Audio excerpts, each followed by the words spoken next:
በስመ አብ ወወልድ ወመንፈስ ቅዱስ አሐዱ አምላክ።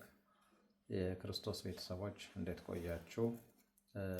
አሁን ደግሞ የማሳያችሁ የሐዲስ ኪዳን መጽሐፍት ብዛታቸው ስንት ነው፣ የያዙት ምዕራፍ ብዛት ስንት ነው፣ እያንዳንዳቸው የያዙትን ምዕራፍ ጨምሮ ማለት ነው።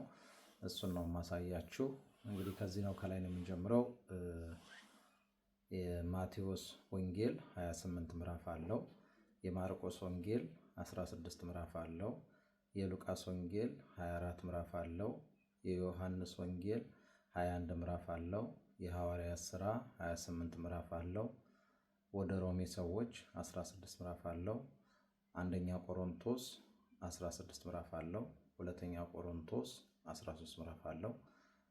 ወደ ገላትያ ሰዎች 6 ምዕራፍ አለው። ወደ ኤፌሶን ሰዎች 6 ምዕራፍ አለው። ወደ ፊልጵስዩስ ሰዎች 4 ምዕራፍ አለው።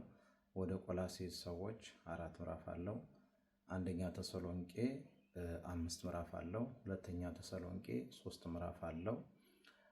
ወደ ጢሞቴዎስ አንደኛ ጢሞቴዎስ 6 ምዕራፍ አለው። ሁለተኛ ጢሞቴዎስ 4 ምዕራፍ አለው። ወደ ቲቶ 3 ምዕራፍ አለው። ወደ ፊልሞና 1 ምዕራፍ አለው።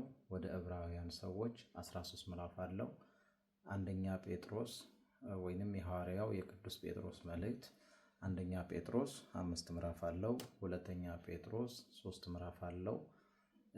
አንደኛ ዮሐንስ 5 ምዕራፍ አለው። ሁለተኛ ዮሐንስ 1 ምዕራፍ አለው።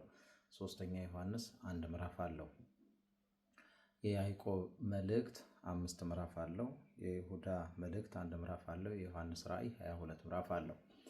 እነዚህ ምዕራፎች ሲደመሩ 260 ናቸው ማለት ነው። እንደገና ብዛታቸውን ስናይ የሐዲስ ኪዳን መጽሐፍት ብዛት 27 ነው።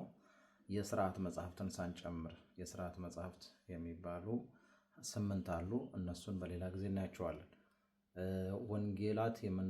ወንጌላት የሚባሉት 4 ናቸው። ማቴዎስ፣ ማርቆስ፣ ሉቃስ፣ ዮሐንስ ናቸው። ታሪክ የሚባለው የሐዋርያት ሥራ ነው። እሱ የጻፈው በተጨማሪ ቅዱስ ሉቃስ ነው። በስሙ የሚጠራው የሉቃስ ወንጌል እንዳለ ሆኖ የሐዋርያት ሥራንም የጻፈው እሱ ነው። ከዚህ ጀምረን ግን ከሮሜ ጀምረን እዚህ ጀምሮ እስከ ታች ወርደን እስከ ዕብራውያን ድረስ ያሉትን 14 መልእክታቶች ግን የጻፈው ሐዋርያው ቅዱስ ጳውሎስ ነው ማለት ነው። ይህንንም እንድታውቁት ነው። አንደኛ ጴጥሮስና ሁለተኛ ጴጥሮስ ደግሞ የጻፈው ራሱ ሐዋርያው ቅዱስ ጴጥሮስ ነው ማለት ነው። አንደኛ ዮሐንስ፣ ሁለተኛ ዮሐንስ፣ ሶስተኛ ዮሐንስ መልእክታትን ደግሞ የጻፈው ቅዱስ ዮሐንስ ወንጌላዊ ነው። እዚህ ጋም በስሙ የተሰየመ ወንጌል አለ።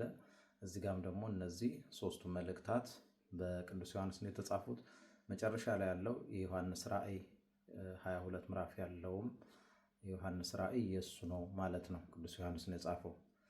በደሴተ ፍጥሞ ታስሮ ባለ ጊዜ የጻፈው ነው ማለት ነው። ሌላው ያዕቆብ 1 መልእክት ነው ያለው። እሱም 5 ምዕራፍ ያለው ነው። እዚህ ጋር ያዕቆብ መልእክት 1 ያልናት ማለት ነው።